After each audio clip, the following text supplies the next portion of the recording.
for the bad in LAFC, who lost 4-1, Herc, to Austin, who you mentioned. The starting front three for LAFC in this game, by the way, Gareth Bale, Carlos Vela, and Chicho Arango. Arango, the only one of those three to score. This comes on the heels of another defeat. LAFC losing last week 2-1 against San Jose.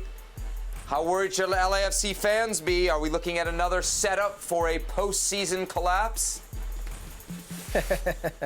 I mean, listen, we said it last week, right? That this could happen, that it's the big moment you need to look for. It's a big moment you need to watch for. Well, no bigger moment in regular season than this game this past Friday on our network where Austin embarrassed LAFC.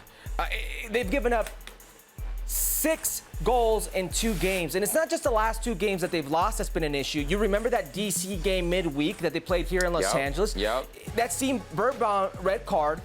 Did DC United in, and they still had chances at goal. Hit the post a few times. We're with 10 men getting behind the LAFC defense. It was still a worrisome a trend or a worrisome moment in that game. So by my count, it's 3 games they've not played up to par. You get embarrassed by Austin. And what's worse here is in those 3 games, the midfield 3 and the front 3 in every single game in the past 3 games has been different. There's been no consistency.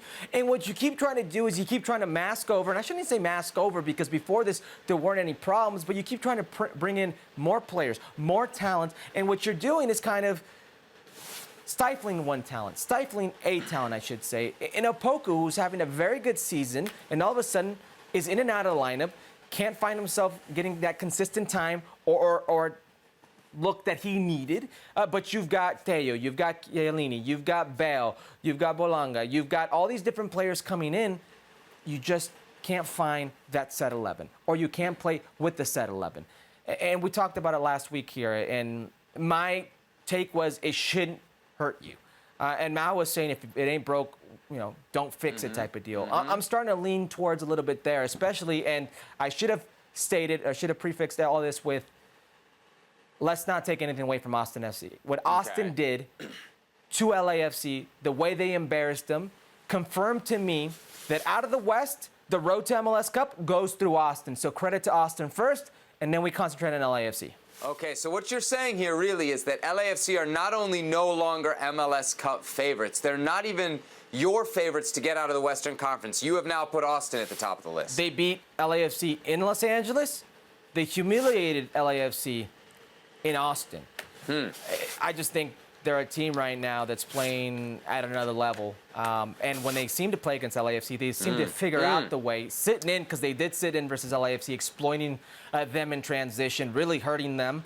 I think where this game's going to be lost is in that midfield. I don't think LAFC is strong enough in that midfield. All right, I watched the show when I wasn't here. All I heard about was these big expectations for LAFC on Futbol Americas. Sounds like you're setting them up for a fracaso, so we'll see what happens with the LAFC in the playoff.